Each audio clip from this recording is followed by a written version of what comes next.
Bismillahirrahmanirrahim. Assalamualaikum warahmatullahi wabarakatuh. Apa kabarnya anak-anak pada pagi hari ini? Alhamdulillah, luar biasa, Allahu Akbar. Anak-anakku, kita bertemu kembali di pembelajaran pendidikan agama Islam dan budi pekerti di pertemuan yang kesekian kali. Kita pada pagi ini akan membahas lanjutan dari materi yang minggu kemarin kita sudah pelajari, yakni tentang surat An-Nas. Di pertemuan ini kita akan mempelajari subtema yang kedua, yakni tentang pesan isi di dalam surat An-Nas. Baik anak-anak, sebelum kita melanjutkan pembelajaran pada hari ini, kita berdoa terlebih dahulu. Mudah-mudahan Allah mudahkan dan lancarkan untuk mengikuti pembelajaran pada pagi hari ini. Berdoa dimulai. Kita bareng-bareng ya. Bismillahirrahmanirrahim.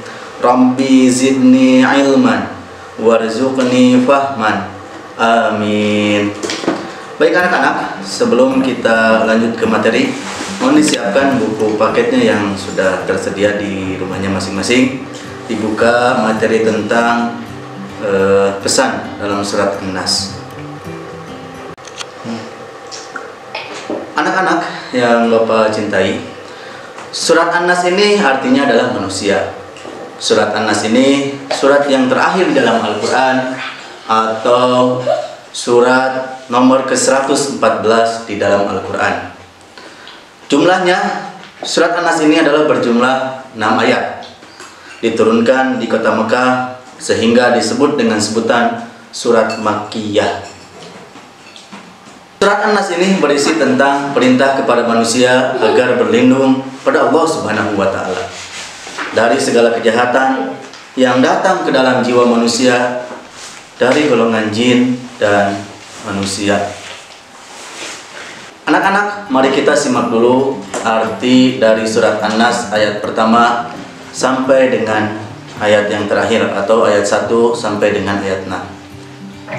Ayat pertama, katakanlah, aku berlindung kepada Tuhannya manusia, Raja manusia, sembahan manusia, dari kejahatan bisikan setan yang bersembunyi, yang membisikkan kejahatan ke dalam dada manusia dari golongan jin dan manusia.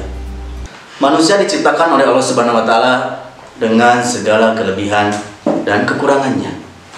Contoh kelebihannya adalah manusia dapat berpikir dengan baik, dapat membuat rumah, dapat membangun kota, dan dapat memajukan teknologi dan lain-lain. Bandingkan dengan hewan-hewan yang tidak dapat berpikir, maka hewan pun tidak bisa berbuat apa-apa, tidak bisa membuat apa-apa.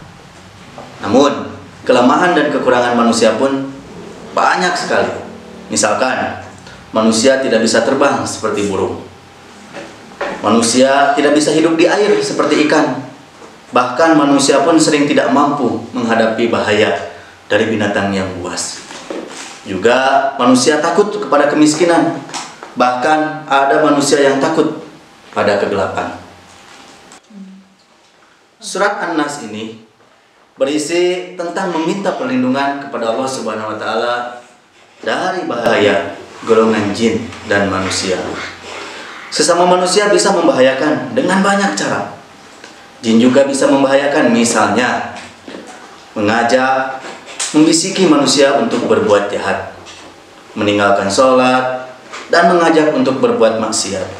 Bahkan jin jahat pun bisa juga menebar sihir kepada kita sebagai manusia. Anak-anak, Nabi kita Nabi Muhammad SAW selalu membaca surat An-Nas ini bersamaan dengan surat Al-Falaq dan surat Al-Ikhlas setiap menjelang tidur malam.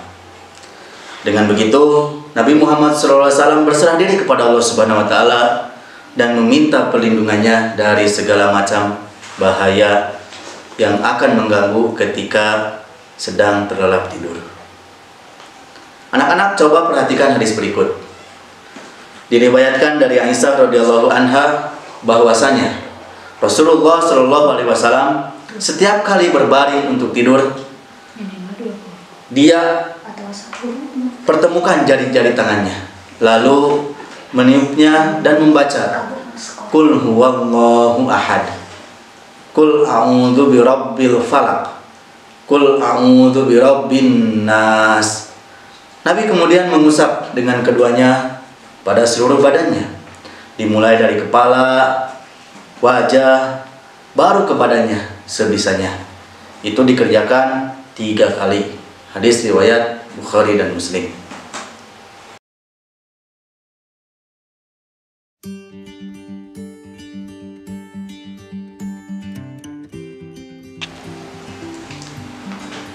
Nah, anak-anak, itulah pesan dari surat An-Nas yang kita pelajari pada hari ini. Kesimpulannya, kita harus berlindung kepada Allah Subhanahu wa taala. Berlindung dari apa? Dari kejahatan golongan jin dan manusia.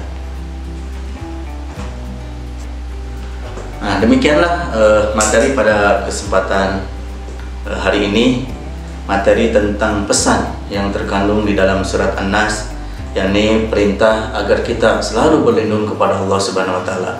Mudah-mudahan apa yang disampaikan membuat kita terus untuk selalu berpedoman berlindung kepada Allah Subhanahu wa taala dalam kondisi apapun. Baik anak-anak, sebelum kita akhiri pembelajaran pada hari ini, Bapak berpesan untuk selalu tetap jaga kesehatan, kemudian rajinlah belajar. Walaupun kondisi pada saat ini kita tidak memungkinkan untuk bertemu secara langsung. Kita akhiri pertemuan ini dengan membaca Alhamdulillahirabbil alamin. Kemudian kita lanjutkan dengan doa akhir majlis. Subhanakallahumma wa bihamdika asyhadu an la ilaha illa anta astaghfiruka wa atubu ilaik. Assalamualaikum warahmatullahi wabarakatuh. Sampai jumpa di pertemuan selanjutnya.